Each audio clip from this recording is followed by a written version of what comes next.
It's the Outlaw John Rocha. How are you? Here on a live stream, got myself the cowboy hat sitting here waiting for VideoDrew to show up. She's not here just yet, but she is on her way. I'm keeping tabs on her text message wise.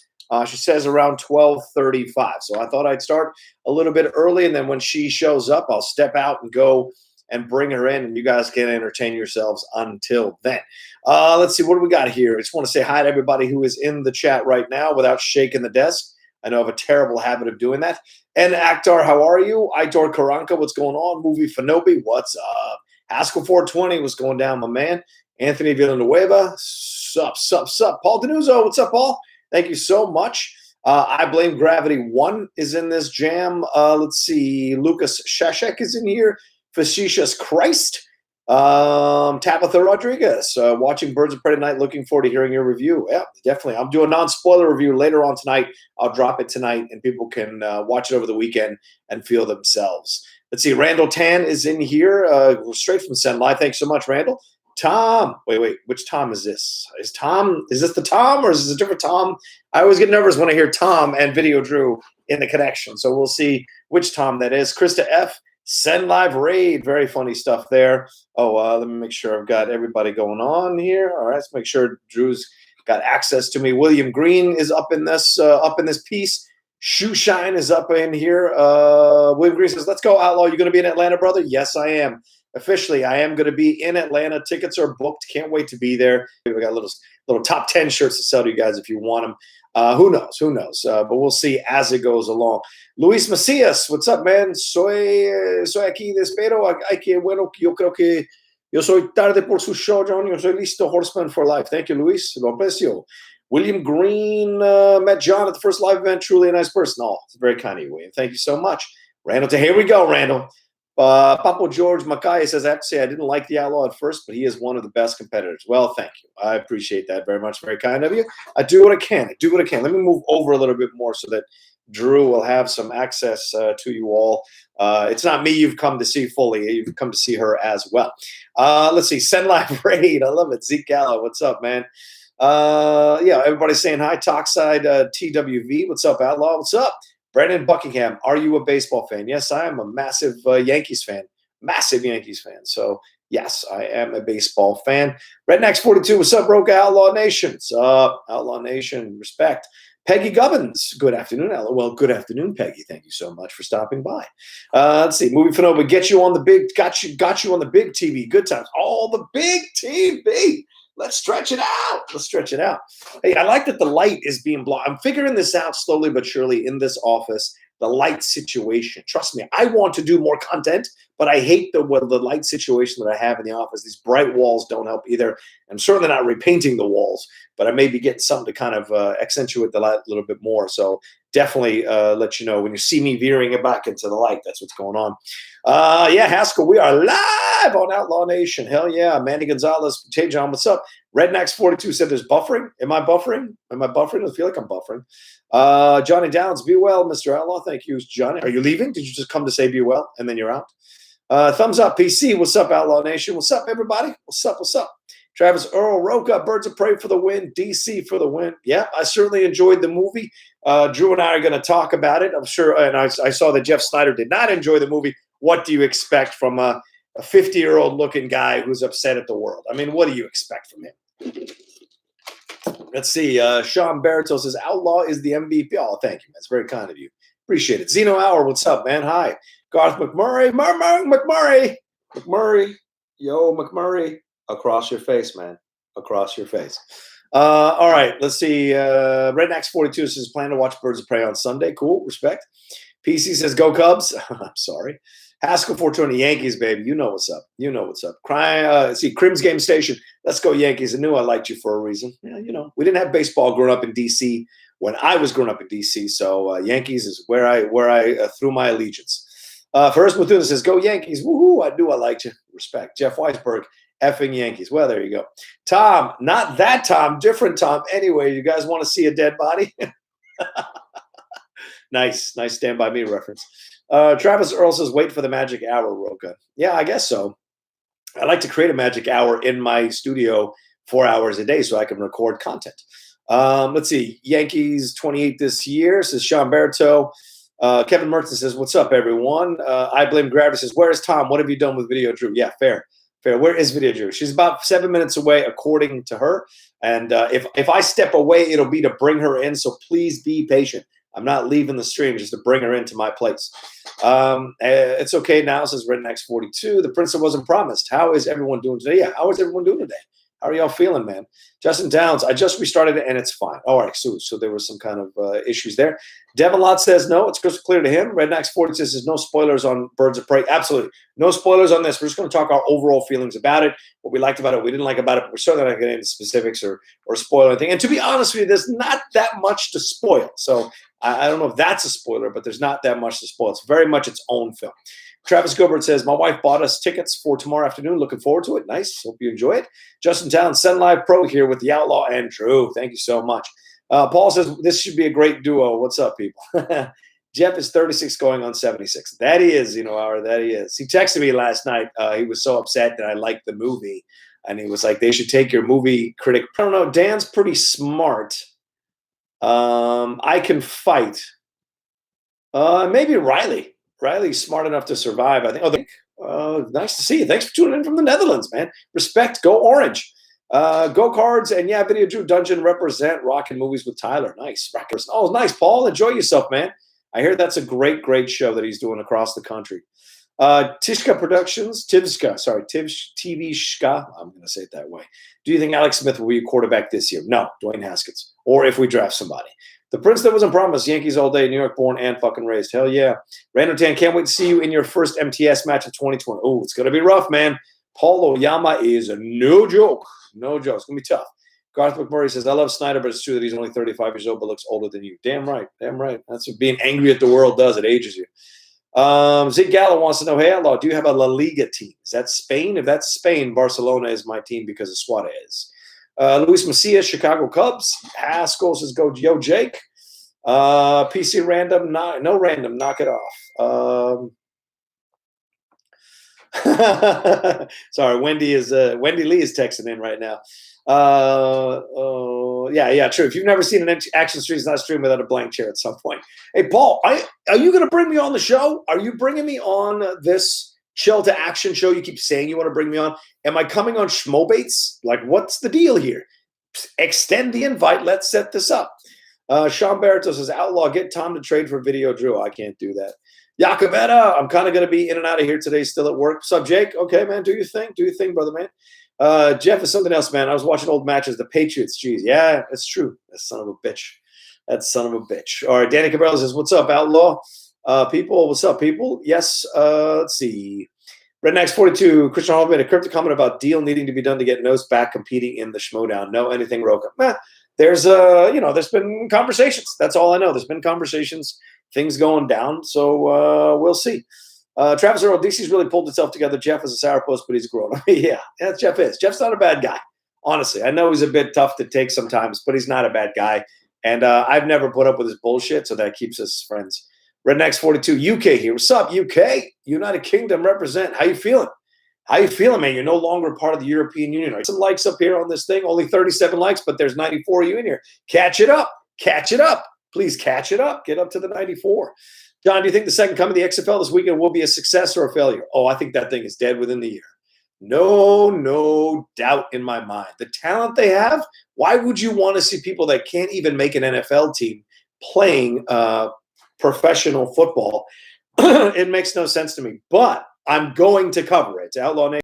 James Bertoft. Hey, John, as a Liverpool fan, what are your feelings on Man United? Keep them down there. I love that they're not succeeding.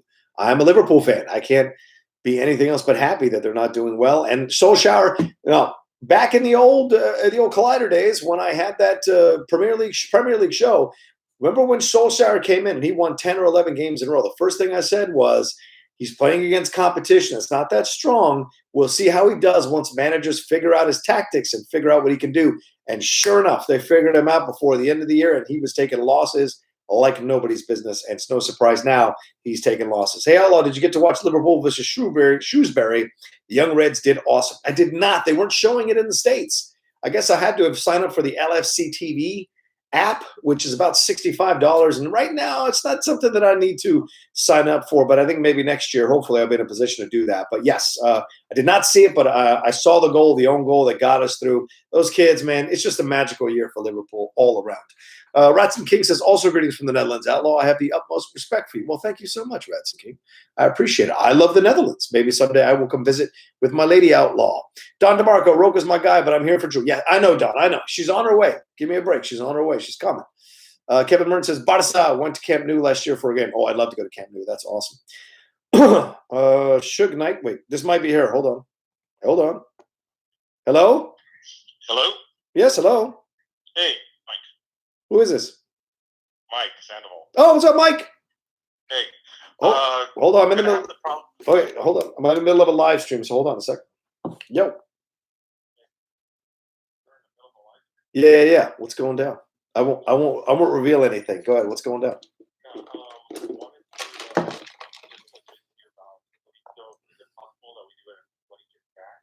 Oh. Oh shit. Okay. So he's gonna be back on the 19th, and then he comes back after that. Okay. Yeah, man. Whatever works for him. I'm just happy to have him on the show at some point. Okay, cool. Yeah. Cool. Definitely. So I will get in touch with you about that, and then I'll talk to you over the weekend about Monday. Okay. Looking at the dates on Monday. Oh, sweet. So maybe you want to come by.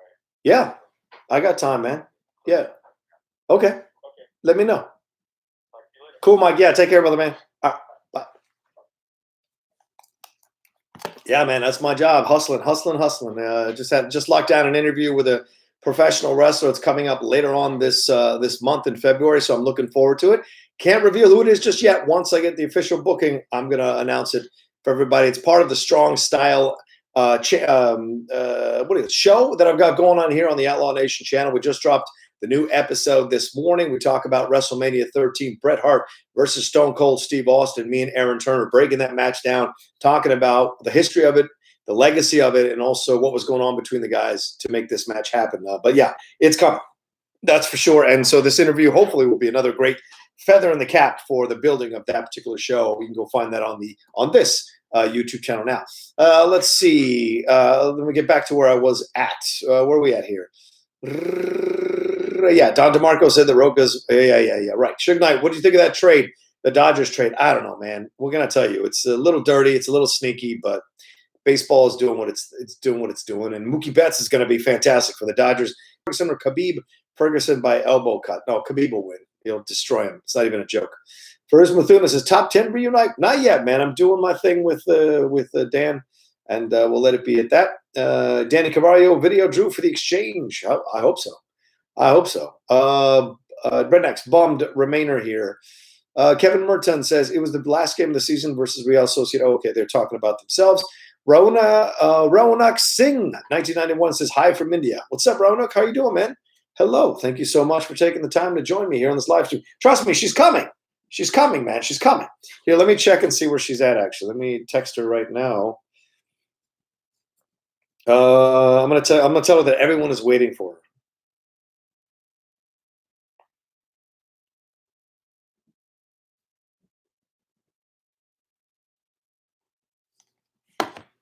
That's the other football league, but the quality just wasn't quite there, even though I did enjoy watching it. Yeah. Hank V says the stream is a bit choppy, or is that just me? Oh, maybe Mookie. Yes, I like Mookie. Let's see. Absolute John. Paul Denuz, Absolute John. I'm going to send you a message this weekend to start that off. I had to solidify a few dates I had first. Well, so maybe that's better. Johnny Down says he's here for the Drew. Absolutely. I've texted her. We'll see what her update is. Redneck says he's getting occasional buffering. James Bertoff says, John, thanks for the respectful thoughts on United Liverpool fans in the UK. Don't show that kind of class. Well, it's old school stuff, man. They have a lot of anger between them, man. Papa George Mackay says, Rocha, my daughter thinks the Outlaw is Woody from Toy Story. She's 2 years old, so everyone in a hat is Woody. Oh, that's fine. I'll take Woody. She'll realize I'm Buzz down the road, but I'll take Woody for now. Ian Harvey, do you have an Android phone? There's an app to watch all Premiership for free. I do not have an Android phone, but I do have the NBC Sports Gold. So I paid for that so I could watch Liverpool at any time that I want to watch Liverpool. So, but they don't do the FA Cup games, so I don't get to see those. Haskell 420 says, I do like some of the new XFL rules. No extra points via kicker. Get 1 point play from 2. I Blame Gravity says, you going to watch Bones Jones, Shevchenko, and Derek Lewis's Hot Balls rock the house at tomorrow's UFC? It's on ESPN Plus. I have that on the Roku app. So, yeah, there's a possibility I could watch it. I'm not the biggest John Jones fan. I don't think how many chances are you going to get this right? I'm not the biggest fan of that situation. So, G. Gallo says, I can still kind of hear the person you're on the phone with. Fair. Let's see. Hey, John, what did you think of my idea for a potential round 4 in the Schmoedown that I brought up on Backstage yesterday to use the old round 1 from season 3 with potential for steals this time? I don't know. I think the game is as it is. It's good enough as it is. I'm adding more stuff, puts more pressure on the players, and there's enough just holding it together to play the 5 rounds or the 3 rounds that we do get. Maybe in like a exhibition, maybe we can try it out in exhibition, like the NFL does stuff during the preseason or soccer does during preseason. They try out new rules or new equipment, see how it works. Maybe that. All right, Travis Earl, Triple H. Okay, weird. All right, let's see if maybe it's something. Let me get out of everything and then see if maybe it's just a slowdown on the apps. There we go. All right. Well, the dashboard is up. Let me see. Let me end some Skype action. Let me end some podcast action. Let me end some YouTube action. Let's see. Let me end some Premiere action. Let me end some Photoshop action. Let me end some preview action. Some Word action. What's that all about? Review changes. Let's see here. Nah, cancel. All right. All right, maybe that works. Yep. Maybe that's a little bit better for you guys at this point. We shall see. Quit. And quit out of messages. All right. Let's see where Drew's at. Any update? Oh, she's here. All right. Come on to the back.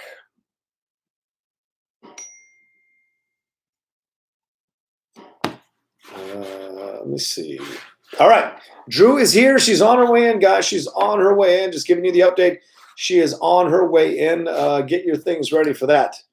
Let me check something here. I don't like that. There we go. How about none? Do you do none? Note? How do you? Yo! How do you turn that off? None. There we go. All right. All right. Hold on. She's here. Hold on, people. Oh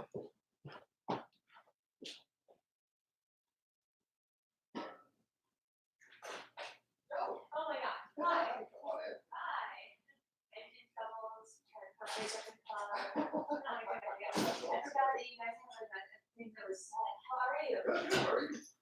It's already happening. They're waiting for you. Oh my God. On set. Am I Kate? Feel free to sit down. Would you like water, Coke Zero, iced tea? I got a 7-Up. I think I need to be having Coke Zero. All right. You're totally on camera right there. They're watching you. There it is. There it is. I'm here, so feel free to sit here. Oh, yeah. No, okay. That's your. Wait, this is your seat? The black one? Yeah, the black one's mine. Okay. Makes sense. That tracks. Hey, everybody. So excited. Guys, I'm not pulling a Bonnie. I'm pulling a Kate, technically, because I texted Rocha about this. Let's see what's going on in the comment section. Tom and Paul are Oyam and Lon. Don't know. Obviously Tom, because he's got me. Oh. Cute, Matt. VideoDrew is not like Roxy when it comes. Always getting into car accidents. It's weird. All right, are you good? Are you good? You have space? Oh, yeah. You can come closer. It's fine. That way you're totally on camera. Hey, John. Hi. Hey, John. How are you? Good. How are you, VideoDrew? I'm doing pretty well. I saw my first movie since Rise of Skywalker last night. Oh, yeah? What'd you see? Is that Birds of Prey? Well, let's talk about it. Birds of Prey. No spoilers. No spoilers. No spoilers because people are watching. Can I say that? Can I do the spoiler that I saw with Jeff Snyder, who invited me? Oh, my God. Why? Why did you go with Jeff? You knew he was going to hate it. No, but why? Because he came to me, he's like, I just need some Margot Robbie right now. He's like, that's all I need in my life is some Margot Robbie right now. And then he just got increasingly, first of all, he's dying. He has coronavirus. He's got that virus. Oh, does he really? He's great. dying. On I was the sniffling thing. No, not sniffling. I mean, hacking cough, dying. I was like, why'd you come out and meet? Yeah. Oof. But you could see him getting progressively more upset. I feel like in an inverse relation to like how pumped I was getting. Like I loved that movie, but I have like a theory about it. Oh yeah, please go ahead. I love that movie, but I don't think it's gonna get a lot of shit and stuff for being a feminist movie. Okay. I don't think it's a feminist movie. Ooh, I think it's a strong statement. I All right. know. I think it's a movie that have women in it, and whatever. I think I don't think it's about girl power. I think it's literally about how everyone in Gotham is like so damaged. Like if you watch the show Gotham, which is my like template for great narrative rewriting. Yeah, yeah. It was sort of like this weird idea that like Cobblepot and the Riddler were in love and all, this weird stuff that seemed a little bit too out. Really did not think he was going to work. And then they started doing something. Yeah. And I was like, this is what I want to see. Like, I want to see the weird henchmen that we never get to see because of Batman and Joker all taking on the things. Right. But apparently there's there's whatever the hell Ewan McGregor was making with those choices was incredible. I feel like he'd rather do 1,000 of those movies than do one Obi-Wan movie. Yeah. Well, there's way less pressure for him to do that because he's just kind of dancing around having his fun, and there's not like 100 people going, "No, you got to do it this way." Oh, it's not my Black Mask. There's nobody doing that like they're doing. It's not my Kenobi. Which is exactly, I think, my point about why Gotham and certain things work, because it takes like the canon, these unshakable things we're never allowed to fuck with, and they're like, well, there's 800 other villains like henches and like arcs in the Gotham City proper. They just never get brought up, like Balloon Man. Oh, right, exactly. A little bitch boy thing. Yeah, I was like, I love it. Every decision he made was just sold me harder. I mean, it was great that all the chicks got together. I don't know if it even passes the Bechdel test though, because they were technically just always talking about boys. Yeah. Well, boys rule up in there in Gotham. But I see your point. You want to be talking about other things. But do they? It's all about the Joker breakup, right? It's all about the Joker breakup, but the idea that she's supposed to... They want you to come closer. Oh, sorry. Hi. You can barely see you on screen. So okay. There we go. First of all, if she was a therapist, she should know better than to let this kind of stuff get under her skin. Like Good point. I really wanted to have more scenes of her like psychoanalyzing somebody, like doing some Moriarty 4-dimensional chess stuff. I mean, there was a lot to unpack with what was going on with Ewan McGregor. There was a lot to unpack with Mary Elizabeth Winstead. Oh, yeah. Basically Batman. Right. She was just Batman. No spoilers. But Mary Elizabeth Winstead turned out to be Bruce Wayne. I mean, I thought the breakup stuff was great. I basically watched that movie because I haven't seen the first one. I was like, that's I, Tanya, like on crack. Oh, yeah. Orange kind of fight in the... Oh, my God. It looked so cool. It never stopped with the kinetic energy. Yeah. The song... I'm one of those dorks who... like when they do the covers of the songs. Right. So I really enjoyed all the songs. I was like, Barracuda. Is that spoiled? Be like, Barracuda's in there somewhere. Barracuda's fine. I didn't expect to like it, honestly. And I was like giddy in my seat, and I could watch Jeff getting like proportionally like pissed. And he was just like, As Jeff does. I was like, Jeff, why'd you invite me to a movie if you're just gonna like want me to hate it? The Jeff Snyder memoirs. Yeah, he hates everything comic book wise. But that's he rarely likes anything. I mean, I think he liked Joker. He loves Suicide Squad. Though. That's the thing. That's so I don't know. And then afterwards, nobody likes Suicide. He was like, well, she's such a great character, and then he was like, oh, they ruined her. She's so obnoxious now. Like, can you think of a more annoying character? Like, and I was like, yeah, the Joker. Right. And I was like, yeah, I can think of like 20 more annoying characters. And he was like, oh, it's a girl thing. It's kind of felt like that Captain Marvel debate all over again. He might have just been cranky because he was dying. He texted me last night. He's like, they should take your movie critic privileges away for liking this movie. I know. Like, you're insane. I saw that and I was like, we're going to have to talk about Birds of Prey. I mean, that was great. Rosie Perez.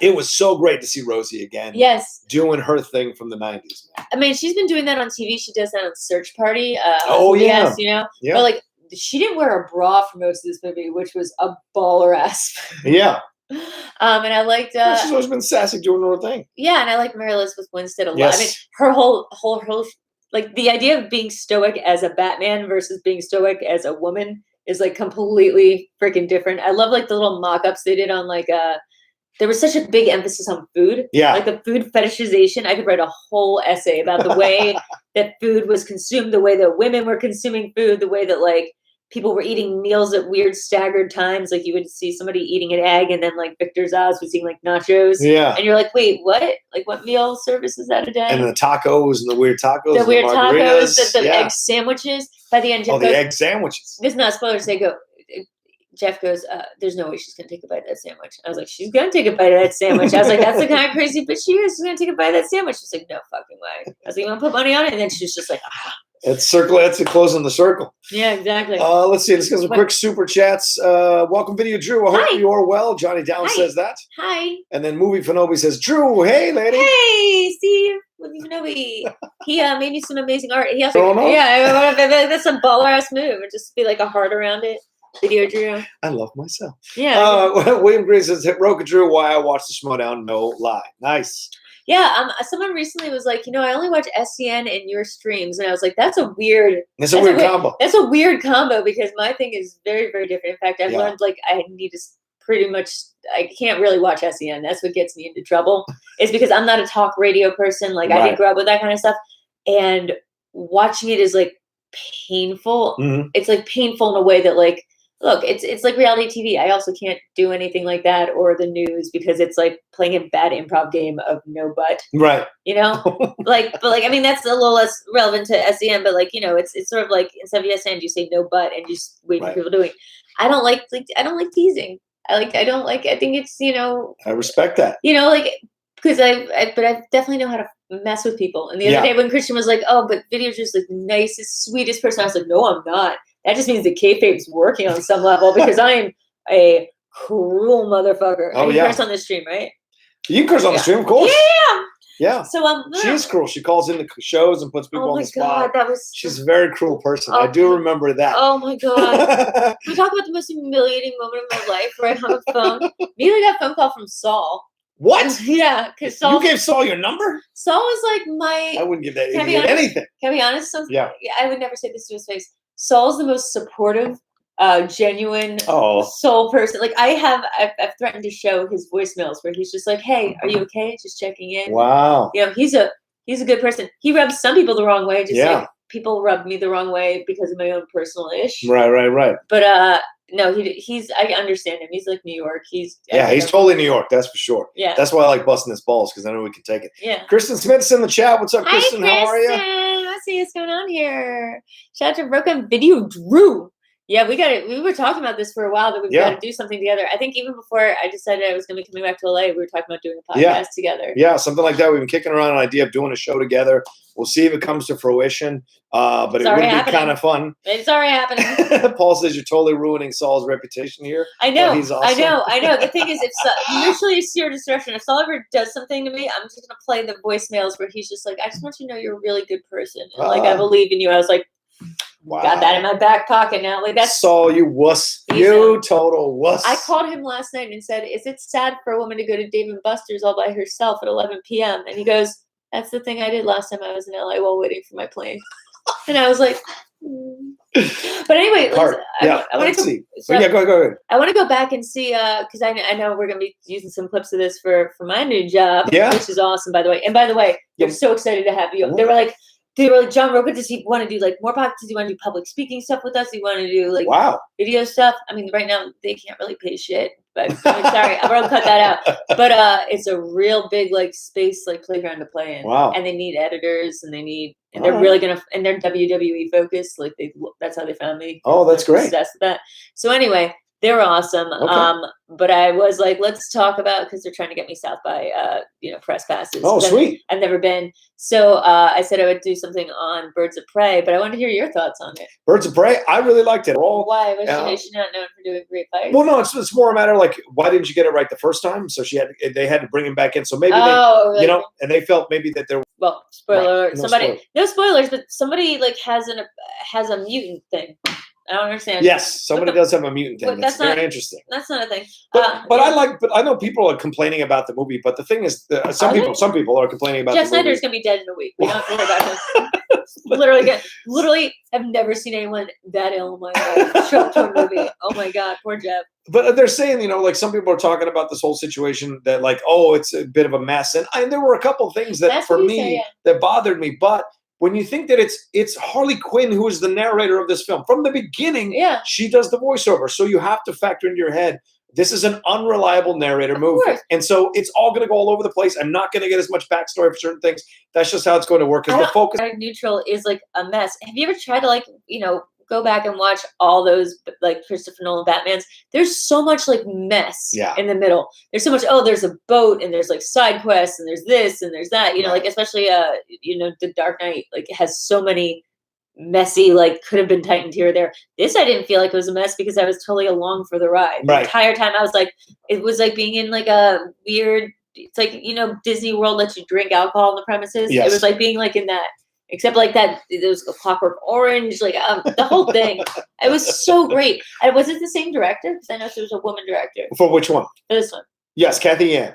She's great. Yeah. I like her. She'd only done a couple of smaller movies, but one of them had gotten a lot of publicity and press from one of the independent film festivals. They really liked something to do with pigs. I forget where the Sleeping Pigs Lie or something like that, or Sleeping Pigs Die. Something like that. It got a lot of publicity, so they immediately signed her up to do Birds of Prey. And I think yeah, you could have arguments if you want about breaking it down step by step, but this was supposed to be a fun film that everybody enjoyed themselves going to see and lost their minds in. And I think that's what you get. You go and have fun. It's a girl empowerment film. It's a kick-ass, women kicking ass film, women bonding film. Yeah. You know, it's not just the emancipation of Harley Quinn. It's the emancipation, and this is no spoiler, it's the emancipation of all these ladies from the situations that they're in. And that's what you wanted to see for something like this. So, I mean, I guess my point about like the feminist versus not feminist thing is it's so easy to take that and be like, well, this is maybe I don't even mean feminist. It's like, this is a chick movie. It's like, no. This is a legitimately great movie about Gotham henches, which are like the most interesting part of Gotham. Yeah. Let's just be honest, is the henches that don't get the spotlight are like the most fascinating people in the world. Right. And this was just about like a bunch of them getting together and being like, you know, chaotic neutral. And, you know, it did follow the thing about like finding the relationship with the younger, you know. Cassandra Cain, yeah. And that was fine and all, but really, I just wanted to. Don't at me. But it was that thing where it's like, oh, let me back up. Oh, wait, have we not got like let me just. Oh, sorry, we haven't gotten here yet. Let me rewind. Right. Like I feel like that's not a mess of a thing. That doesn't tell you that the person fucked up while they were writing the script. It just means that was the device they chose. I think Jeff likes Suicide Squad because it's so male. It's so overtly male, that film. Even though, because Harley Quinn is what? She's basically for the gays. She has these great moments, of course. She's Harley Quinn. She's Margot Robbie. Well, that's the thing. But she wears the tight shorts. She bends over to pick up the necklace. Like, it's all there for the male gaze. Well, exactly. She's not female Joker. And every time I'm like, well, I want to be like the next. I want Todd, Todd called me because I want to be like Joker number 2. Because like nothing's scarier than like a Joker with a gun except a Joker with tits. Like honestly, like straight up, like nothing is scarier. Yeah. But I was like, and then I was like, Harley Quinn's like the Joker, girl Joker. I'm like, no, Harley Quinn has PTSD. I mean, like she has Stockholm syndrome. Her issues are very much not his issues. Like, that's why I never wanted to see the first one. Because I was like, I don't need a spin-off of a cartoon character who is basically Ellen Green from Little Shop of Horrors. Like, Mr. J, that's a good Seymour. Yeah, and it's the same voice. I'm sorry, Joker. Yeah, I'm sorry, Joker. I'm sorry, Quentin. But like the whole thing, Jeff was like, well, like, ruin the comic book, blah blah. And I was like, Jeff, the character's based on a cartoon. Yeah, and from the animated series. Yeah, exactly. And Paul Dini and Bruce Timm made her up. And by the way, Tom, my first Tom, he has a whole podcast where every week they go through every episode of the animated series of Batman. Nice. Yeah, that's one of the ones. It's a good one. We're doing one later today. I think I can. That's just gonna go. We watched the Peter Boyle episode. Anyway, that's just a little. Peter Boyle. Yeah, Love Peter Boyle. Love Peter Boyle. God, Young Frankenstein. That was a movie, and my dad and his Peter Boyle and his wife Doris Roberts in Raymond. That's essentially my parents. So every time I watch Raymond, I'm watching my dad and my mom. That's cool. I definitely know what Raymond is. Everybody loves Raymond. Oh, everybody loves Raymond. I thought you were talking about some movie called Raymond. I was like, that's a multiple choice. That's fine. No, everybody loves Raymond.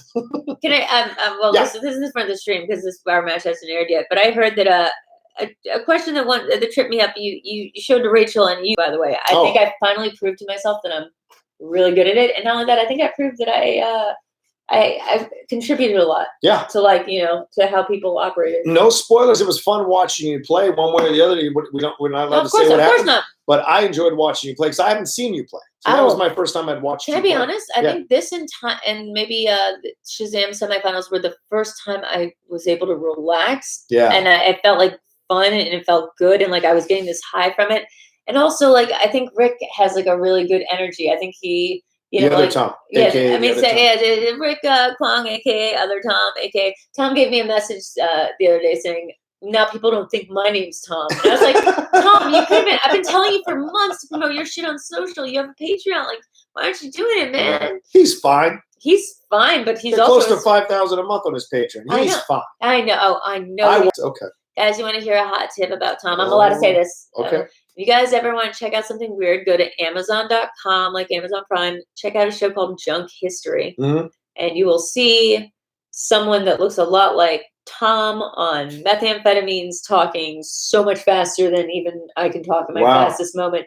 It's a show about like, you know, the McDonald's toys you would get as a merch for movies. Oh yeah, and he was like those all the time. Right, but he has like, you know, he's got like a brain that can like do the stats for it and can do the whole thing. I mean, he's the Frankie numbers for that kind of thing. Yeah, he's the Frankie numbers. Okay. Look, we getting real in the stream. It's a live stream. Okay, so I mean, I can do like a little bit. I don't like that you're plugging everybody else but my stuff, but yeah, feel free. Well, look, I'm not $10 Patreon subscriber yet because I just got my check today for the settlements, which that means I'm going to see. Oh, nice. I know. Oh my God. Dinner on you. I was about to say, guys, dinner on me. So I hadn't bought a return ticket. Kaiser was just like, come out on Tuesday. He was like, come out on Friday and play a match. And I was like, cool. Yeah. I assumed there would be matches this weekend, so I decided to stay out longer. Then I was like, well, Vinny's playing with Ben and Rachel. And I was like, well, I got to stay out for that. Like, I gotta help train. I'll be staying. Oh, is that happening this weekend, Vinny? Next week. Oh, next weekend. I play next week. Oh, really? Yeah. Against who? Paul Oyama. That's no joke. Former singles champion. I know. But I feel like you can get to him. I don't know. We'll see. I mean, you can get to like anybody, I feel like. Except for Snyder. Snyder's the only person who has a winning record against me. Do you know why I picked Tom as my partner? Because Snyder worked across from us. Yeah. And one time Snyder was just going, can you believe these questions that I missed? Blah, blah, blah. Every time he'd like rattle one off, Tom would just, without thinking, just like say it off the top of my head. And Snyder was getting so hot under the collar. Like I was watching him like freak out. And at the time, I didn't know if there was anyone that would probably be more obnoxious in the league than Snyder. So I was like, oh man, I've got to bring Tom in to like bring Snyder down a peg or two. And then it became clear that there's a lot more obnoxious people in the league. Send in your stuff on the Streamlabs. Send in your stuff on Jake, Super Chat. I had Jake come over to my house. We watched Junk History. It was freaking everyone out. Yeah. I don't think they will do Star Wars match. Guys, can we do I want to do like a very specific mid-90s, I know everyone has a thing, mid-90s cult match. Why has there never been a Being John Malkovich cult stuff from the 90s that was fun to watch and never gets brought up? There was finally a Quills question. I was so fucking happy. I was like, that was my poster freshman year dorm. Like, that movie I've got on lock. Movie Fanobi or some Rocha love, you focus, you can beat Oyama. Oh, thank you, Movie Fanobi. I appreciate that. It's very kind of you. Do you think because of what Oyama's coming in from last time that he's going to be a little bit more like not civil, but like a little bit more. Well, I never was bothered by Paul and his antics. I think I've seen. I did elements of that. Andrew Guy did elements of that. So I'm not even really sure what the thing was. Right. Just people behind the scenes. Because listen, here's a newsflash, everybody watching. Schmoedown competitors can be a little sensitive. What a newsflash.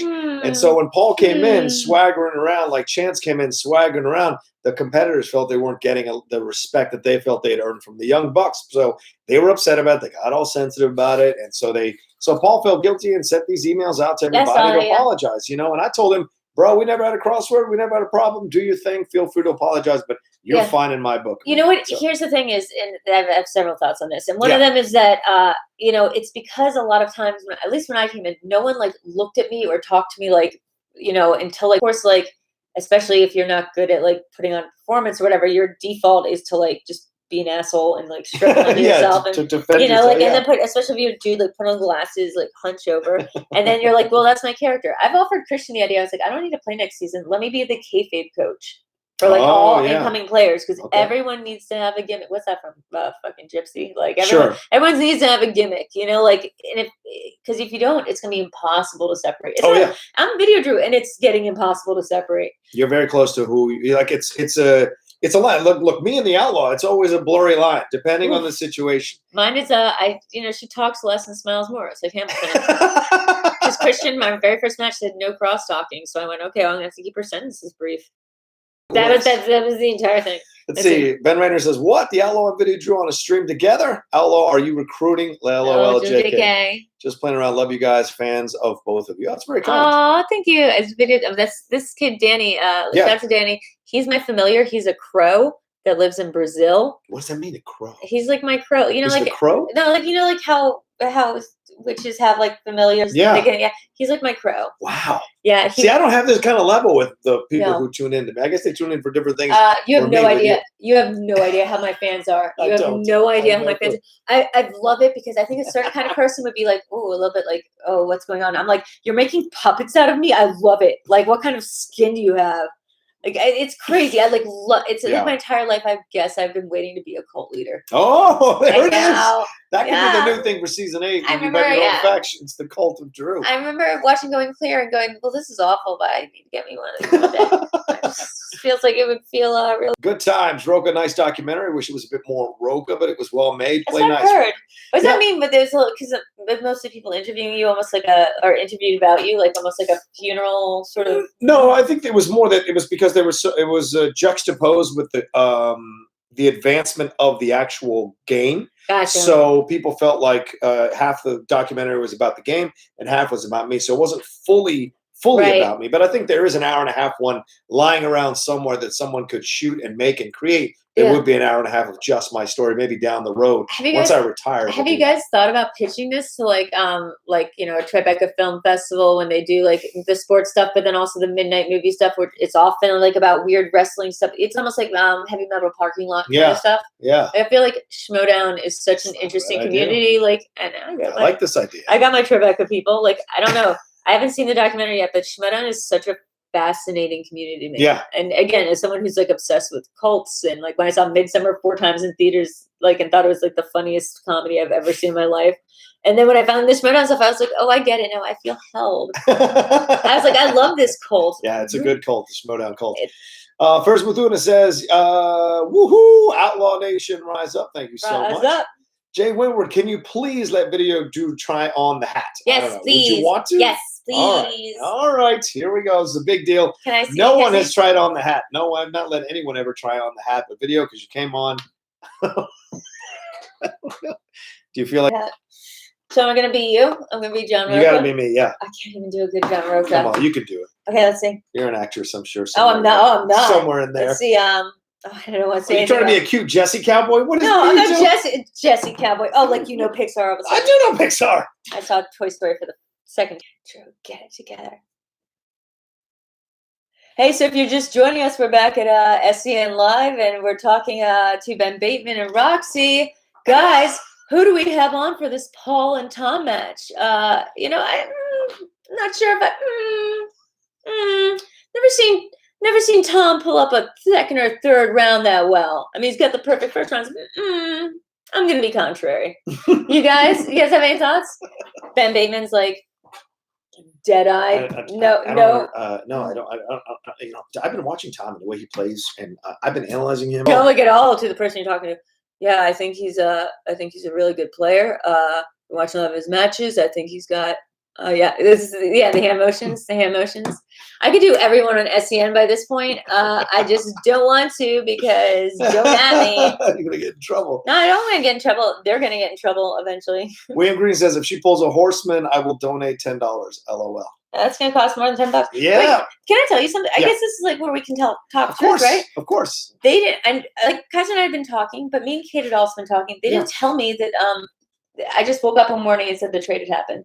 And then I got all these angry messages from Kate. Yeah, people thought you made it happen. No. I mean, once I found out, I wanted to be on the faction, but I, like, at one point during the New York match, Smets had me by one arm, and Kate had me by the other, and they were calling me, and I was like, this feels great. I was like, more of this, please. Yeah, and then Shannon reached out, and I was like, oh, yeah. I would have loved to play that a little bit longer. Yeah. But Kaiser was smart. He was really smart before. Like, I made the announcement that I was going to be able to fly out to LA more, and that night, he, like, made the deal and didn't tell anyone and just didn't even tell me. That's what makes him a good manager. He understands. He overstands. He overstands. Well said. He came up to me after I was upset in the draft as I was walking back from I heard about this from the promo. Kaiser looks at me and goes, I'd have never done that to you, champ. I'd have never done that to you. And I was like, you understand. You get it. So this is what I didn't understand about kayfabe when I first went on, was because our first team match was against It made me feel bad about myself. So then like a couple weeks later, we started reaching out, oh, you know, I would love to have you on the dungeon, blah, blah. I was like, fuck you. I was like, fuck you. I was like, I'm not going to fall for that shit you want, Tom, blah, blah. All the messages. And to his credit, he was just kept being relentlessly nice and whatever. And I was just like, and I was just being this, you know, my real ass Drew self, where I was just like, you're a fucking liar and you're a phony, and I would never join your fucking like faction, you piece of shit. Like I was definitely fucking accuser. Fucking accuser. And now like and then we started getting to know each other like in person. I was like, oh man, I'm bad at judging character. Well, no, I mean within the game, people act certain ways. Like that's the thing. When I first started, people thought that I was the outlaw. So like. Even a couple of people would say to me, I don't like it when you put on the hat because you become another person. Oh, yeah. And so it's true. No one cares who you were until you put on the hat. Right, basically. And so it's like I started building from there. And it's kind of how it works. But people sometimes have to, when they first come in. Like if you're a heel, then wear an eye patch. Yep. Like, you know, when Mike switched to heel to face, it's going to be really confusing just from a new barrier to entry level of people coming in. Yeah. That you need to kind of reset each time. It needs to be clearly identifiable heroes and winners. Yeah. And there is going to be sort of a need to, not disrespectfully, but to sort of reconfigure how people are supposed to know about the history of this show and know about your titles and know about that. Because coming in, no one's telling us that. We're kind of all coming in blind unless we're coming from the family. Well, that's no respect. But isn't that your job to be looking at these? There's 4 or 5 years of matches on YouTube and promos on YouTube that you can watch before you can walk into the league. You know, is it? Why do we have to do the work for you? Can I be honest? Yeah. Is that what was required? Because it's not what's required. Because Christian just said, show up one day. You're playing against the guy from the OA, and I said, and what? And he goes, this game. And I show up, and they go, you want to be a hero or villain? And I go, villain. And I did it. And by the way, I didn't watch or like pay attention to matches for a really long time. And I think that actually helped me because good. Yeah, because it's just like my thing is I'm never gonna be good at rote memorization. My thing is I'd be good at inner geekdom if that was all the questions. I'm good at like plot stuff you actually have to see the movie for. I refuse to do note cards because this game is not the LSATs to me. The moment this becomes like the LSATs or like doing that kind of stuff, it's the day that this game isn't worth it. Don't tell Smets. I mean, like, look, I mean, I will tell Smets. I'm staying with Smets this week. I'll tell nice. him. Okay. I'll tell him everything.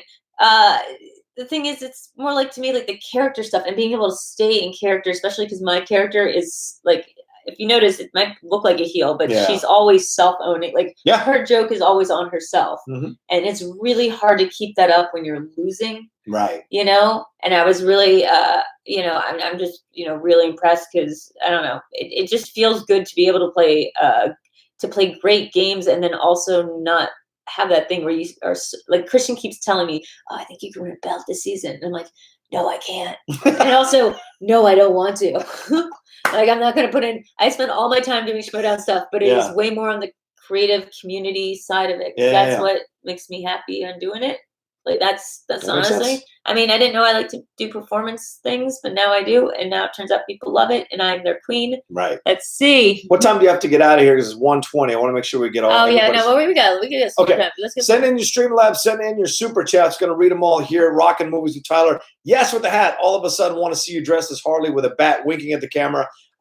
People's fantasies about me are so fucking bonkers bananagrams because they're not like sexual fantasies. They're just like really like strange ones. Like almost like I had a dream about Whitney Seibel the other day where he was in a David Lynch movie. And I almost got sense. That tracks, actually. Right, it tracks perfectly. And I love David Lynch. And we got to the third act, and like I woke up, and I was so angry. I was like, I need to see how this ends for Whitney. Yeah, you just described every David Lynch movie for me. Well, by the way, that's my wheel slice if I ever got one. Oh, really? I taught a class on Twin Peaks. I taught a class on Twin Peaks in college. I have 4 David Lynch tattoos. I'm sorry. Oh, by the way. Yeah. Can we talk about the wheel slices for a second? All right. I got to get to these Streamlabs, but yes. Go ahead. Okay.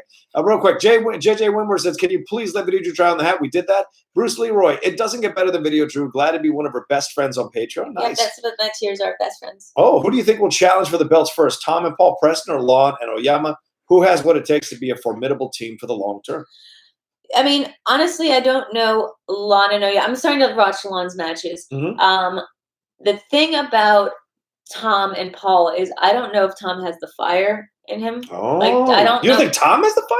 doesn't have a fire. Wow. Tom doesn't. I mean, Tom has to drive from Bakersfield every time he gets here. Like, What? yeah, because that's where he lives, and like, He drives to Collider from Bakersfield? yeah, every day. And so then when I asked him to do it on Saturdays, and like, Ugh, and also like that place. he doesn't really like. Yeah, I think he gets mad at me sometimes that I had him hired at Collider because he needs the health insurance, but it's like, you know, he hates it there, and I feel like, Don't we all, man? and then I think like Health Schmoedown, insurance. exactly, well, Yeah. exactly, and I Yeah. think Schmoedown like represents him something he really just is like doesn't see the upshot in. Oh, the upside of doing. Yeah, like Well, why is he still doing it? He could have pulled himself out this season.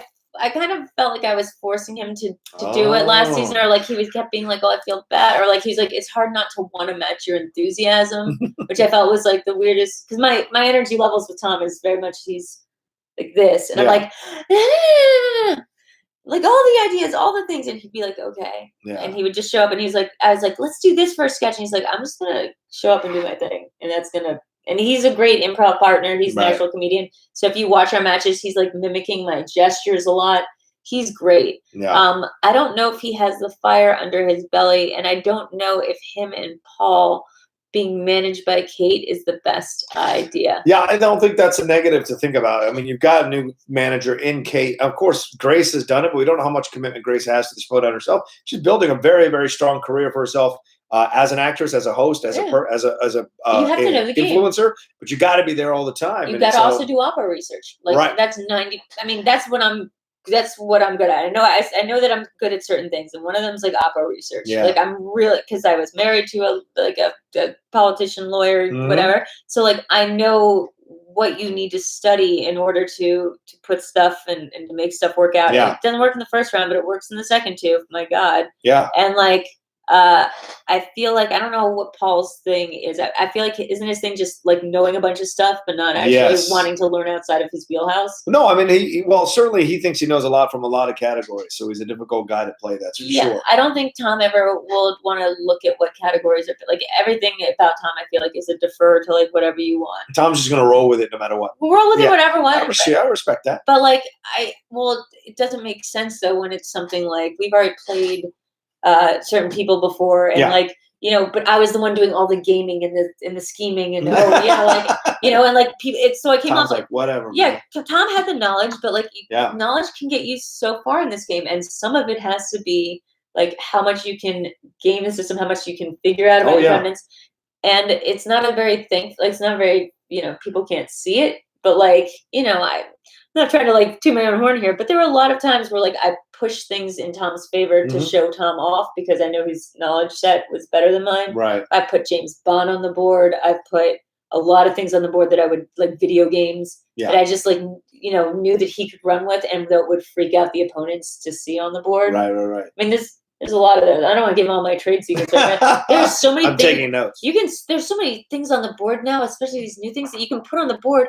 They have less, just bracket wise, they have less movies in the category than what do we consider one of the low ones? James Bond. I mean, James Bond has a lot, but but that's still supposed to be a set number, right? Yes. How many Viola Davis movies are there? There's a number of them. A number of them, but are they? But that's the thing. If she's in it, it's a Viola Davis movie. Sure, I'm saying though. Like World Trade Center, that's a Viola Davis movie. Nora Ephron. Yes. Right? So Nora Ephron has written and produced a bunch of things, and maybe they'll get to those questions. But I think in actuality, what you have to do is just memorize like mixed nuts and a couple like other Nora Ephron movies. Put it on a board when you're playing against two dudes, and like watch them fucking lose their shit. like honestly, Dance is another one that I made them qualify last year to be like. Does that mean just movies with dancing in it, or movies that are about like art of dancing or diegetically involved dancing? That's been a controversial category. So I made them clarify it last season. They were like, no, it has to be movies in which dancing is a plot. So Silver Lining Playbook, Magic Mike, blah, blah. And I was like, that would just, but the other people don't know that that's what the category, like, because they weren't asked that question. They're just going to think any movie with dancing, Right. So like, that's the kind of shit I think about constantly. And I think, what kind of movies do guys hate? Footloose counts, right? Footloose would absolutely count. Magic Mike would count. What doesn't count? Coyote Ugly. So West Side Story. What? How does that not count as a dancing movie? Because they don't know they're dancing. It's not, the plot isn't about them dancing. Oh, I see what you're saying. Yes. So in a musical, that's not a dancing movie.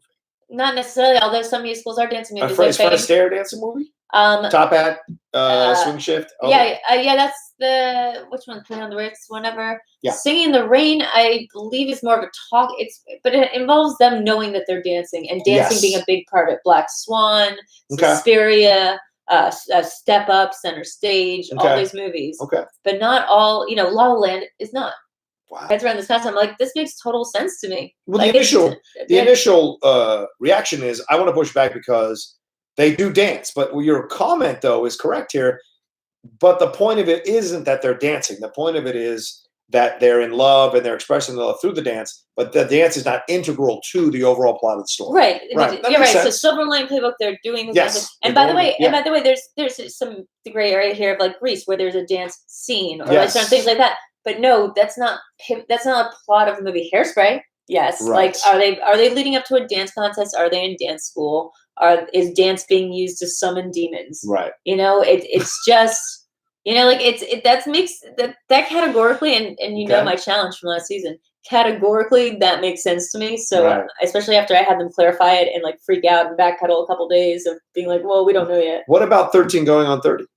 Not a dance movie because she's actually she dances in it again. Yeah, they do the dance sequence of Thriller. Yeah, but they do the moves. They know they're dancing. But that's not okay. So Dijak versus not Dijak, not so much because people go dancing all the time. It's about whether the plot is involved, like a heavy part of the plot, like something in the plot or integral to the story of the plot involves dancing. So West Side Story, you say doesn't count because even though they're at a dance, the dance isn't about dances. They're not trying to get to that dance. Yes, exactly. Interesting. But Save the Last Dance, Center Stage, Suspiria, Coyote Ugly. Coyote Ugly. Like, Fame, Chorus Line, anything that Black Swan, there's only a set number of those movies though. And if you know the parameters, then you can run that board and know that whoever you're playing against is going to flip. Yeah. They're going to wig their biscuits and they're going to overthink it and they're going to, What about Tyler Perry? You worried about that coming up on the wheel? But Tyler Perry would be an odd one to think that is your strong suit and then fail at. Yeah, it's true. It's a chance you're taking. But that person could spin it, or you could give it to that person for opponent's choice, and maybe you could steal something. Right. What my strategy there is, if it's that kind of thing, then you never go to multiple choice, and you can just all lose out on those questions. Good point. You never give them a chance to get that 1 point. Yeah, exactly.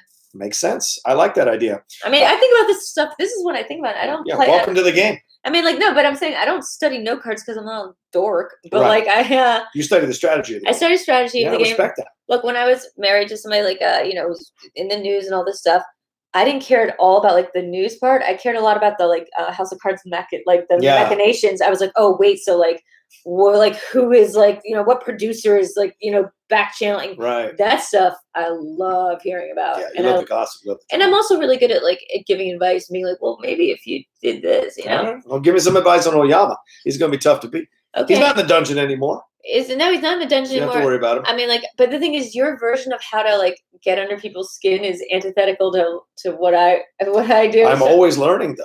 Okay. I'm always learning. I'm a better. You can do something by throwing them so off guard if you come off as humble and nice before the match, and you just go, "Hey, I want you to know, whatever you say on stage, I really respect." They're gonna feel so flattered and flustered. Yeah, that's how I beat Rachel. So the stream. Yeah, really? I knew. I went in there real humble, just grateful to play her, all that kind of jazz, and she just was like, "Oh, that's very kind." Blah, blah, and lean in towards your instincts. One time I was backstage, I think it was Ethan Irwin and Janine, whatever, and I was like, "Yeah, the Joker gets it wrong because I just went home to New York and I fucked a clown because I needed to see what his apartment looked like." And Ethan Irwin's face dropped, and I was like, one time I did it in a sideboard match when my face was all messed up. I started hyperventilating, pretending like I was gonna cry. Yeah, dirty move. You can only use it probably once, but I was like, if everybody else gets to be dirty, then I'm gonna be the chick crying on stage and make them waffle an easy question.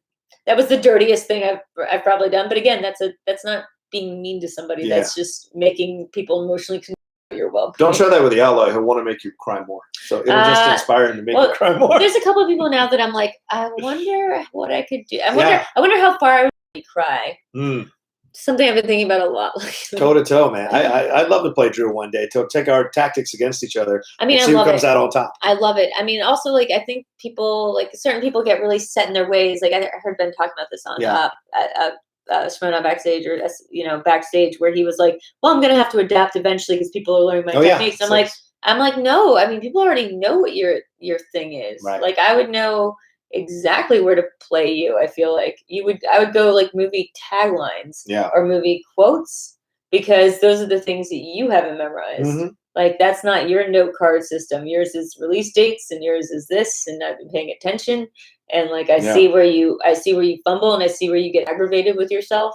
And it's often like in the minute details, like the dirty, was it the Magnificent Seven? Yeah. You know, like that thing, like really, even though if he was smart, he would have challenged it. Yeah. Instead of letting that happen to the Paddington 2. Right. So like letting them get flustered, I don't know.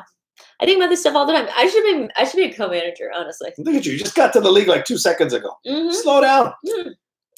Yeah, but the thing is, I don't like playing movie trivia. I like messing with people and getting at it and getting like the game, like the board, and like get some different kinds of questions. You know, because everyone's always saying there needs to be different stuff.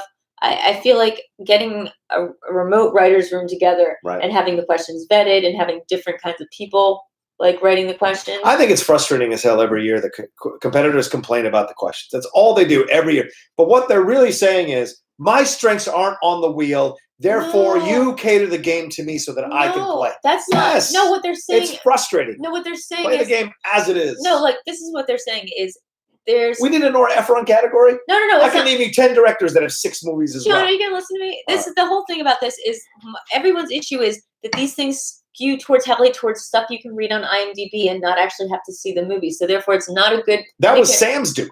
Well, Sam actually said that he said it was just something it was not his doing. Oh, he said it was did Sam play both sides? Not Sam Levine. Yeah, Sam Levine said that. He said it was Beeman's doing. No, bullshit. Sam said like a couple of years ago, he was upset. He's like, you should be able to see it on a movie poster and guess at it. It shouldn't be plot yes, specific. He said that. He's against the plot specific stuff. Right, but I think there needs to be a thing of like you can't just figure out like you can't just write down a name of every Academy Award winner and then like every year and that counts as a way to win this whole thing because I don't think that shows much movie love, does it? Oh, movie love. Well, this isn't movie love Schmoedown. This is movie trivia Schmoedown, and trivia is knowing the facts of things. Right, and that should be a part of it, but shouldn't also part of it be like what happened in the like not all the questions, but shouldn't be like how did Mace Windu like do that? You know, shouldn't some of the questions? Oh, absolutely. I think that's where you. Yeah, okay. So that's what my problem. That's my problem mostly with the game is it seems to lean so heavily on like no card, like basically no card study, which means that watching movies is the least effective thing you can do to be good at Schmoedown. Yes. Yeah. I don't watch movies for the Schmoedown. I've never done that in the 4 years that I've played. 5 years, 6 years I've played. The thing that will help is if you're an entertainment journalist and you go to those junkets and that's the times you've seen Josh McCouga winning because you're like, oh, I just talked to so and so. But like I edited Rex Reed for like 4.5 years. Wow, at the Village Voice? No, at the New York Observer. Me and Vinny Mancuso. I loved Rex Reed. Oh my God. Rex Reed. Do you know the Rex Reed? You want to hear a funny story about Rex Reed? Dude, please. Is he ever in LA? I'd love to interview him. I've told him I would write his memoirs. He's the most emotionally abusive person in the world. Yes. But he told me the story once about how him and Joan Collins were at the Beverly Hills Hotel. I forget exactly what year, 69 or something. And she got a phone call and she goes, my friend's up in the hills and your husband's gone and like we should go out for dinner. And he goes, no, the Beverly Hills Hotel only serves lemon meringue once a week. This is the week. Joan, like, stay with me. We're going to do it. So they ate the lemon meringue. She was pouting all night. Next day, they get a call from Jack Lemmon being like, have you heard about these fucking murders? Like, at the it was like the Mansons. Oh, my God. Now, that's Rex Reed's story. Right. It makes me so angry of that lemon meringue pie. I'm like, I had spent 6 years being tortured by this old man. He could have just been done in by lemon meringue. On the other hand, he also could have just been one of the million people lying about being invited to the everybody's supposed to go to the Manson murders. I think in one of the books, The Family, they actually say if everyone who claims that they were supposed to be at the Manson or at Sharon Tate's house that night was actually there, like then Manson's never would have been able to do anything because there would have been 100 people deep. Anyway, back to the stream. Yeah. You want to read that one, Movie Finobi? Yeah, I love Movie Finobi. Tell Christian to do a puppet Schmoedown match. Oh yeah, he's making a puppet of me. Drew and Rocha puppets, real cowboy hat with real voiceover. Maybe Finobi, can I show Rocha like what you're partly done?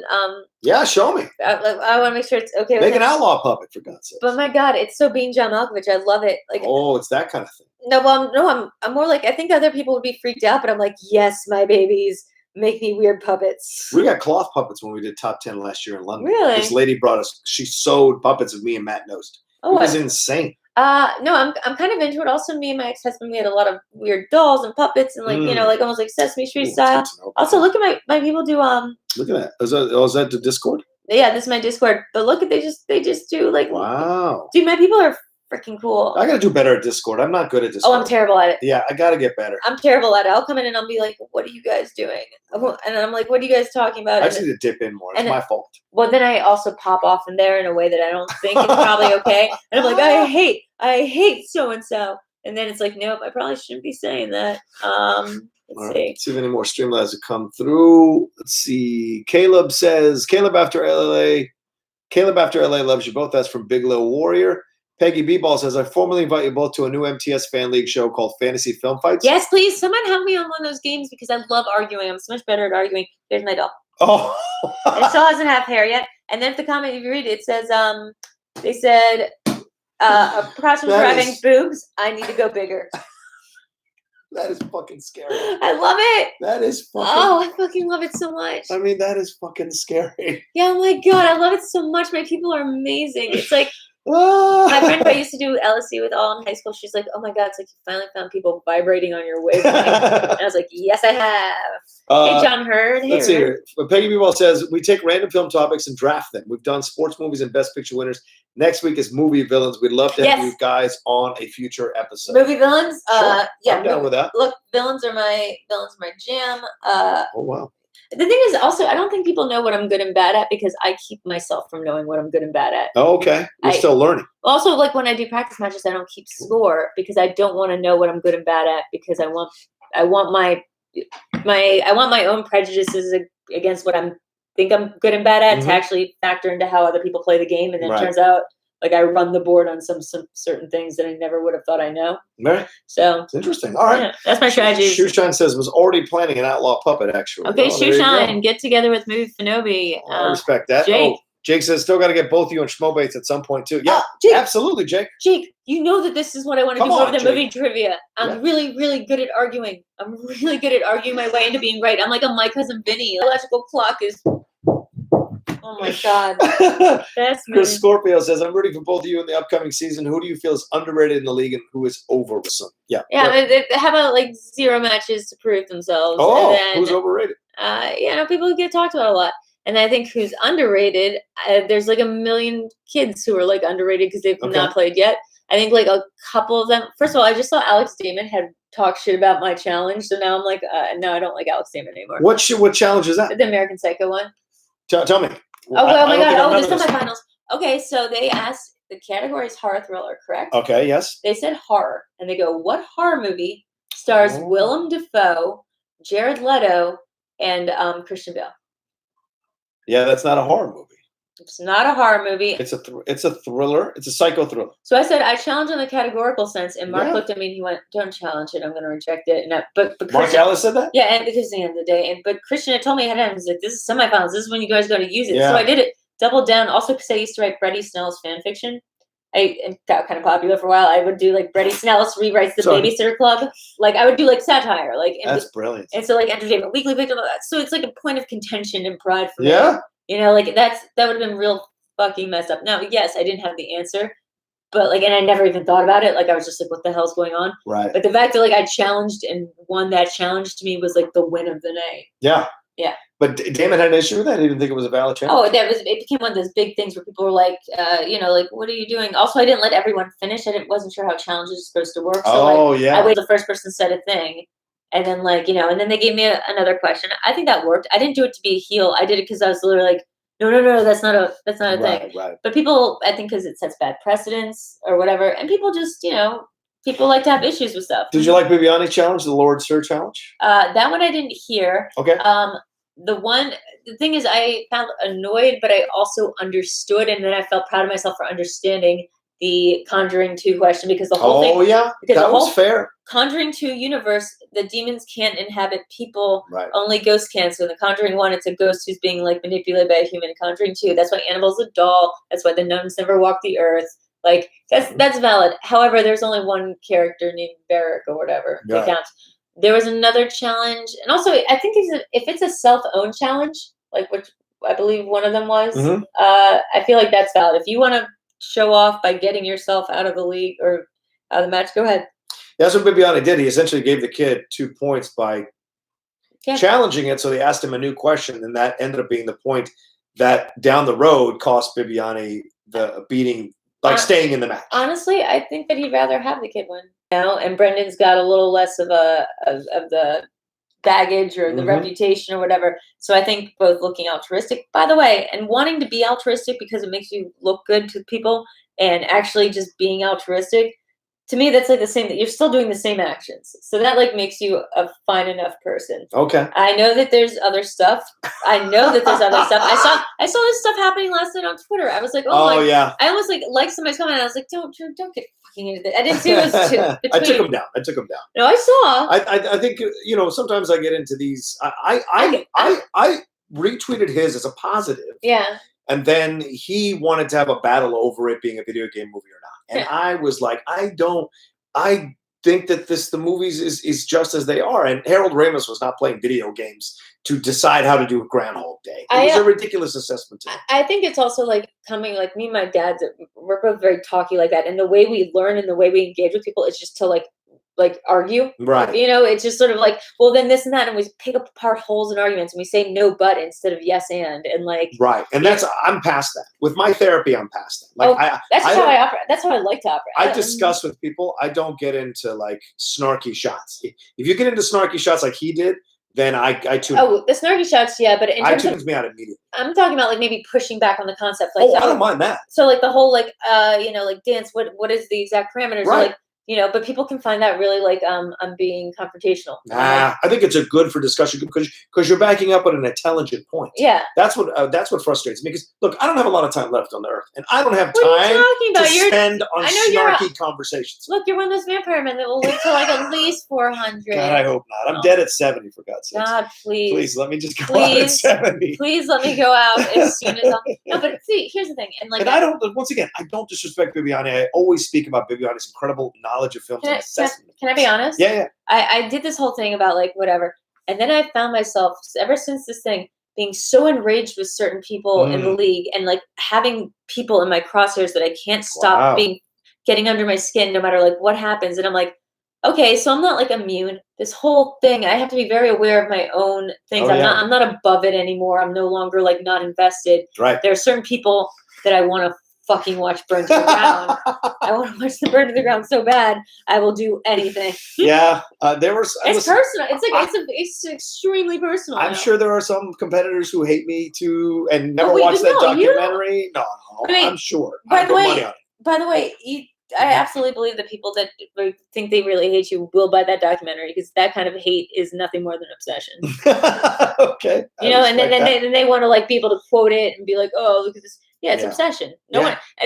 Indifference is like the real killer. Apathy is the worst. Yeah. Right? Apathy is when you really don't care. Yeah, apathy and that's also when people can't really get under your skin. Yes. No one's ever going to be able to get under Tom's skin. Like, he's just like, why do I have to come here again? Having him on Mailbag for that one episode that I had him on, Mailbag. When I was at Collider, I had him on as a guest for Mailbag. Oh yeah. And it opened a window into that guy that I didn't know existed. Because he's fascinating. Yeah, just watch him from like across the. I don't know what he's up to or what he's doing. Yeah. But like having him on the show, I was like, oh, this fucking guy thinks he knows what he's talking about all the time. I mean, and he does. So it's like, oh, this is an interesting cat. By the way, Rocha, that was also originally some of my friction with you before I ever we started talking to Schmoedown, because I was like. I mean, we worked across from each other for like 6 months, and like no one ever said hello to me. Yeah, but that place never introduced anybody to anybody. I know. That place worked on. I mean, it was a ridiculous. Like, I'm not going to bash that place. I'm just saying, like, that place was not conducive to introducing you to new people. Yeah, we had people work in the video game division. Fast Flighter. I will say that it was my first experience in life of being like, oh, this is what like sexism in the office looks like. Ooh. Everything I was being told, I was saying, it's a macro, like it's a microaggression, like stop causing trouble, blah blah. I was like, here's somebody like literally who accidentally CC'd me on an email like to their entire company saying that like I was like lazy at my job and undermining them. Wow. And I tried to bring this to them, and they were like, stop microaggressing, like just work this out. Yeah. And I was just like, this is this sucks. I feel like no one else would be told this. HR would have a field day with that place if they ever heard all the stories. Oh my god! And I worked for Jared Kushner 2016. Great job. Oh my god! What? He owns the New York Observer. You worked for Jared Kushner? I mean, indirectly, he owned the New York Observer. Mind blowing. Wow. And by the way, that was like the greatest. Now he's coming out of his shell. And by the way, he finally caught a couple matches. Yeah. And because he's a big WWE guy, but he is. You know, and he wasn't that much into movie trivia. He watched like 3 matches, and he was like, "Oh, I'm into." He was like, "I want to make that guy cry." And he's like, "Yeah," and he's like, "Let's just do this." And he's like, "What do I need to study? What do I need to do?" And then he's like, "I'm not sure about my partner because it's an older guy." And I was like, "Don't worry, I know the weak spots. And I know your strengths, Vinny. I've been working with you since he was my rails." And during gameplay, we would fuck with teams like crazy. Oh my god, we would be great together. And I respect Vinny a lot. Vinny's like when I showed up on Saturday, he gave me a big handshake because we hadn't seen each other since the. Vinny was at my engagement party. Oh. Vinny took over from me when I was on my honeymoon. Vinny was there for me during my divorce. Like me and Vinny are literally he was like my not best friend because he was my employee, but he was my Peggy to my Don, you know? And so when I was looking to hire somebody new and I hired Tom, I was like, who kind of fits a Vinny model? Because Vinny also got me hired at Collider. Oh, right. Yeah. Yeah. So I have a very good taste. This is also why I'd be a good manager. Me too. I have good taste in terms of hiring people. You do. Moneyballing, whatever. Dana Schwartz is one of mine. Oh.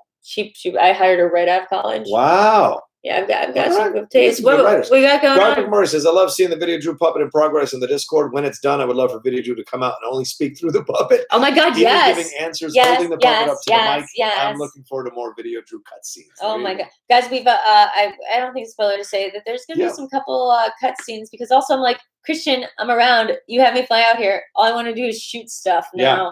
So I think, regardless whether it's Schmoedown specific, I'm like, I think I might shoot something with Mara. I think I might shoot something with Smets. You know, I think a training session between me and Smets and Vinny and Kaiser would be funny. Yeah. Well, tell Smets is going to lose the Star Wars match we play later this year. That's for sure. Beep boop. What, to Brendan Hanna? BB-8? No, to Smets. He keeps challenging me for a Star Wars match. No, my new thing is 6 months from now. By the way, my new thing again on people's skin is arbitrarily pick somebody and then just give them a ridiculous nickname and just go so hard on it. So Brendan Hanna, BB-8. Like now, everything that he ever comments, I'm just like, beep boop, like a little rolly thing. Like I don't know. Like, I feel like it gets under his skin, but not enough. And also, he thinks it's funny too, but it's not. It doesn't make me feel like I can be dragged for it. Okay, you know fair enough. Let's see. Glenn Caesar says, "Hey everybody, sorry I'm late. I was watching Mike and Roxy on DC Movie News. Oh yeah, sorry guys, I didn't know that was going on. I had to book Drew. This was the time she could come. This is the time I'm going to this call that I had the other night. I think." I'm not sure if maybe it's the best idea for me. I don't know. I'm excited. The thing me and Ben will take care of you. Will Ben take care of me? He's scared. I won't let him. He scares me. And he's really nice. He's a pussycat. No, he's really nice, but he scares me. Yeah. I once watched him pop like 4 pills of morphine and get his ass on stage. And I was like, Christian, you got to pull him up. No, that man is packed. Unicorns, what would that be? That would be like a I don't know. I had like a joke. Unicorn? No, I was about to say it's like a movie. It's a movie community online of male film nerds who manage to not objectify women. So it's a Schmoedown. That's why it was called Schmoedown. It's a unicorn community. That's the biggest selling point. Respect. Cam Chef says, Action Army moderating, assisting Rocha. VideoDrew salute, brothers. Thank you for your involvement. That's awesome. Let's see. VideoDrew has wanted I am a vindictive person. Wow. Good to know. Yeah. I'm not crossing Drew. But also, it's like a little finger vindictiveness. It will never come at me directly. So you don't have an aria. You don't have like a list. No, I do. But I'm like going to get to them through other people and machinations and like whatever. I never. That's why what happened with us was so. Are you messing with me right now? No. Okay. I'm not. But that's why. Don't get to me to anybody. No, this is why it really upset me. The phone call. The phone call really upset me because afterwards I was shaking and upset because I've never expressed rage or felt rage. Yeah. That made me lose control of a moment. I don't even think you lost. Like you don't understand. That was not losing. To me, my experience, that was not losing control. But like that's not. I have dealt with losing control. This felt like losing control because I came in trying to do kayfabe and I don't know where it came from, and it was like I blacked out. Like I don't remember it. It was like it's like when I go on stage, I don't really remember something else, and like I hung up and my hands were shaking, and I was like, I'm gonna cancel this trip, and like I'm gonna vomit, and I was like, what the fuck? And I could like watch people's reactions on the screen on the mute, and I was like. Oh no! And I'm glad you were so cool about the episode. You were never like, fuck you, Drew. No. Like, you were really nice about it. You and I get along great. Yeah, I mean, that'd be sanctimonious of me. I've certainly lost control in certain moments, or let my emotions get the best of me in a certain moment. So that would be disingenuous of me not to be understanding that happens to someone else. Like, Look, it's all relative to the situation. And I don't want to say that I'm this. And you're not a jerk. And I'm not a sociopath, but it's not like I didn't have one eye on the fact that the thing I was getting mad about was not on my own behalf. Right. That makes me seem like a much nicer person. Seriously. And I was like, there was definitely a thing about that, whereas because I think I told you, it wasn't really about that thing in particular. It was more about some other stuff that had been happening. Right, you were bringing in other stuff. Yeah, I was bringing in other stuff. And I was taking the brunt of it. Yeah, but when I focused on you, because I was like, that's the thing that it's safe to go like as much kayfabe as like when Guy does it, or whatever, Well, because Guy is still young. Guy is still young. Because Guy's still young. The line is way more blurrier for him. Whereas me, I can delineate. Do you? You think you can delineate? Oh, sure, of course. Like with Bibbs, no one frustrates or angers me more than Bibbs does. No one in the league. And when I go after him from a place where I think is legitimate. But professionally, there's probably no one I respect more in terms of reviewing films or analysis of films or judgment of films. But in the league, he frustrates me with how he plays and how he handles stuff. I mean, here's a phrase I also learned from being married to my husband. The phrase "all due respect" or "the one I respect more" is literally a nonsense phrase that means the exact opposite. If you have to preface anything by saying, I'm not your husband. However, hated movies. Oh, really? Dude hated movies. Wow. Hated scary movies. Hated hated all movies basically. And it was a real hard marriage because of that. I'm sure. TV and movies. He only wanted to listen to hip hop. Okay. So it was a weird thing. So Paul Denuso says, I have to run, guys. John, Saul's like Saul's my he's my best friend. Dark Faith 66 says, love you, Rocha, and always disagree with you. Great guest. Yeah, that's the thing. It's like now I feel like I get the better handle of things. I love disagreeing with people. That's why Schmoedown is gonna be great. I know that I can get a little bit cloying. That's why VideoDrew works, because she talks less than me. But I'm like, every time I meet someone from Schmoedown and I start hanging out with them more, I'm like, so please tell me my personality isn't too much, like, right? But that being said, love you, Rocha, and always disagree with you. Is this Saul or the fake Saul? There's a fake Saul? Yeah, there's false Saul. There's a false Saul? There's a fake Saul, unless it's regular Saul. What kind of weirdness is this, man? I don't know. One time I took Ambien, I changed everyone's name in my phone to like real, like someone, and then I'd go false them. So I had I had my husband's name as real him, and then I had false him, and I would never pick up false him. Which one's false? What handle does false Saul have? I'm trying to find it here. I'm not sure if he's in this chat, but but basically, since Saul has no social media presence, no, he's come on this chat. No, on the chats, but he has no social media presence. He has no Twitter, Facebook, whatever. There's no verifiable way to know stuff about him. All right. Which I kind of mad respect, but I do know that he went to Dave & Buster's all alone, just like me. Well, of course. Who wants to hang out with Saul? No, I do. Actually, Saul and I was like, I'm coming back to New York eventually, and I'm like, what do I have to look forward to there? And I was like, oh, maybe Saul can like show me some magic tricks. Don't say Dave & Buster's. She already said. Yeah, I already said the Dave & Buster's thing. Luminous Girl says, I just took a massive dump at my new job. Oh, nice. Yeah, is that a girl? Oh, okay. It got deleted. Oh, that's a shame. Oh man. Manny Drew is great. I totally find her so fun and entertaining. Thank you. We're at 2:00. Do you have to go to your appointment thing? Or no? Oh shit. Yeah, I do. Guys, I have to go. Oh my god, this was so much fun. Yeah, I know. Can someone clip out some of the parts that we were talking about? Parts that won't get me in trouble, please. No, this is not the Birds of Prey. Oh yeah. Because I have to put that up on or like I can make a video of that and have it on your thing, but we want to host it on our thing. Yeah, sure. Guys, I'm gonna be over at Grit Daily as the new managing editor, working on podcasts and features and live events, and so I'm looking for writers and editors. There you go. Hopefully you'll see me on there too. Yeah, dude, anytime. Well, let's talk about it. We got to talk about Turkey. Let's talk about it. I mean, the money's crap, but the other thing that makes up for it is they let you do whatever you want. Revenue streams are revenue streams. I never balk at those. Thanks everybody for watching this live stream. Thank you to Drew for stopping. She's going to be around for a bit, so I'm certainly hoping to have her back on for another live stream for the Outlaw Nation. Thank you all for taking the time. Love you all madly. Thank you to Saul Denuso. Thank you to Jake Iacovetta for moderating the chat. And thanks to all of you who sent in your questions on Super Chat and on the Streamlabs. It means a lot to me personally as I keep building this fan base and building this channel.